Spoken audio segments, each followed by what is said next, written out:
Six class का NCERT chapter number 1 BPSC teacher के लिए। ठीक है, तो देखते हैं क्वेश्चन नंबर पहला। निम्न में से मित्रता के लिए किस भिन्नता का होना आवश्यक नहीं है? ए में है खान पान, बी में है धर्म, सी में है भाषा। तो इनमें से क्या हो जाएगा? उपरोक्त में से सभी। मित्रता करने के लिए ये सब जरूरी नहीं है। ठीक है, क्वेश्चन नंबर दूसरा देखते हैं। हमारे जीवन को क्या समृद्ध करती है? तो हमारे जीवन को समृद्ध करने के लिए विविधता को होना आवश्यक है। क्वेश्चन नंबर 3 देखते हैं। निम्न में से किस स्थान को छोटा तिब्बत भी कहा जाता है? तो छोटा तिब्बत किसे कहते हैं? तो लद्दाख को भी छोटा तिब्बत कहते हैं। Question number 4। पश्मीना ऊन मुख्य रूप से किसे प्राप्त होता है? तो पश्मीना ऊन एक विशेष प्रकार की बकरी होती है जिसे प्राप्त होता है। Question number 3। पश्मीना ऊन कहाँ बुना जाता है? तो जम्मू कश्मीर के व्यापारी जो होते हैं वहीं उनको बुनते हैं। Question number 6। लद्दाख के बारे में निम्नलिखित में से कौन सा कथन असत्य है? तो लद्दाख, देखिए question B, option number B, Ladakh Jammu Kashmir के पूर्व में पहाड़ी में बसा हुआ एक रेगिस्तानी इलाका है। ये कथन क्या है? सही है। ऑप्शन बी, लद्दाख में बहुत कम खेती संभव होती है क्योंकि यहाँ बारिश बहुत ज़्यादा होती है। लद्दाख में खेती इसलिए कम होती है क्योंकि वहाँ बारिश साफा नहीं होता, बहुत कम होता है। बारिश ज़्यादा नहीं होता है, बारिश सबसे अधिक कम होता है। ऑप्शन सी क्या है? लद्दाख हर वर्ष काफ़ी लंबे समय तक बर्फ़ से ढका रहता है। इस क्षेत्र में बहुत ही कम पेड़ उगते हैं। यह भी सही है। ऑप्शन नंबर डी देखते हैं।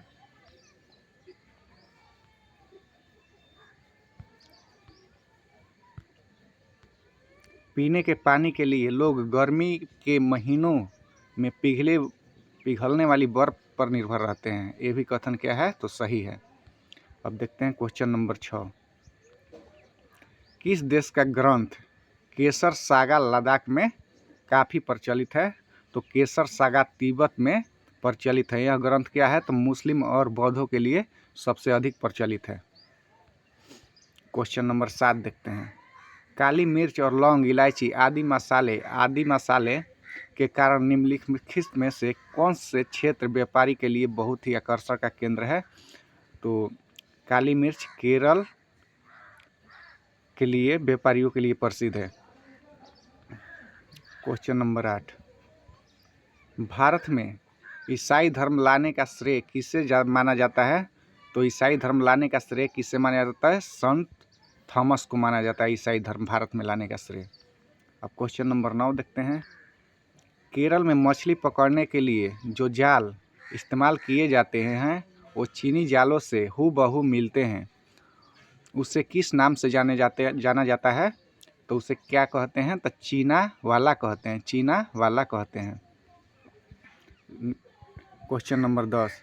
केरल के उपजाऊ जमीन और जलवायु किस खेती के लिए उपयुक्त है?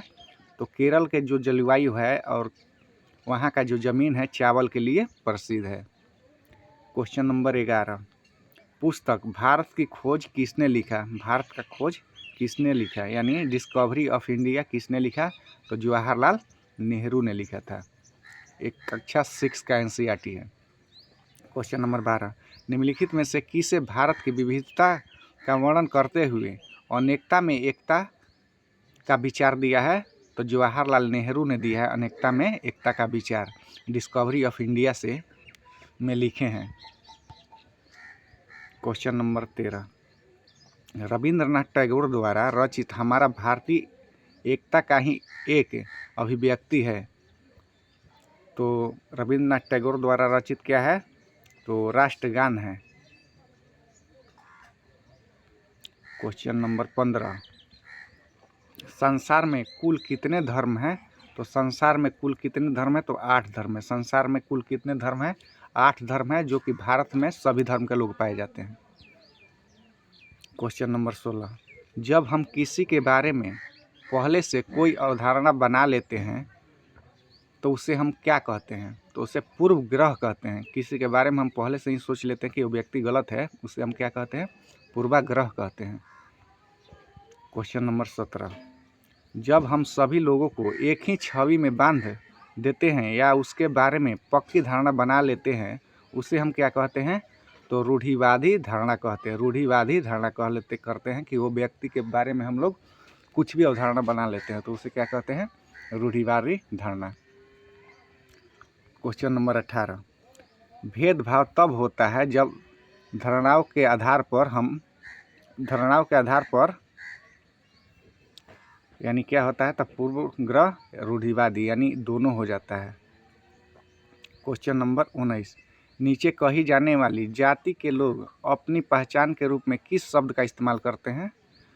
तो नीची जाति कहने वाले लोग क्या कहलाते हैं? तो दलित वर्ग कहलाते हैं। दलित वर्ग कहलाते हैं। चलिए क्वेश्चन नंबर 20 देखते हैं। दलितों को सरकार किस वर्ग में रखती है? तो दलित को किस वर्ग में रखती है? तो अनुसूचित जाति में रखती है, यानी एससी में रखती है, अनुसूचित जाति में।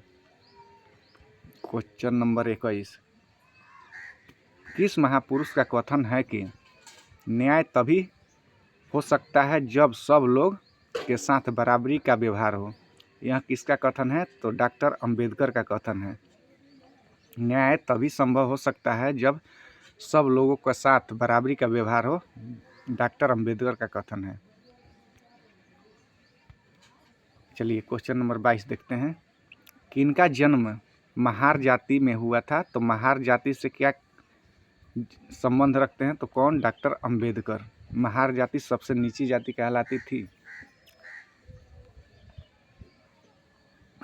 23, डॉक्टर अंबेडकर ने अपनी कॉलेज की पढ़ाई पूरी करके वकील बनने के लिए किस देश में गए थे? तो इंग्लैंड में गए थे वकील बनने के लिए। अमेरिका भी में पढ़े थे, लेकिन वकीली की पढ़ाई कहाँ किए थे? तो इंग्लैंड में किए थे। 24, जब कोई देश में सभी धर्म के लोग रहते हैं और सभी लोग एक दूसरे के धर्मों का सम्मान करते हैं, उस देश को क्या कहते हैं? तो धर्मनिरपेक्ष देश कहते हैं। ठीक है। अब देखिए क्वेश्चन चैप्टर 6 का अध्याय 3, सरकार क्या है? तो क्वेश्चन नंबर इसका पहला देखते हैं। हर देश में विभिन्न निर्णय लेने एवं काम करने के लिए किसकी ज़रूरत होती है? तो काम कौन करेगा? सरकार ही करेगा, यही निर्णय लेगा। क्वेश्चन नंबर 2, सरकार के निम्न में से कौन सा काम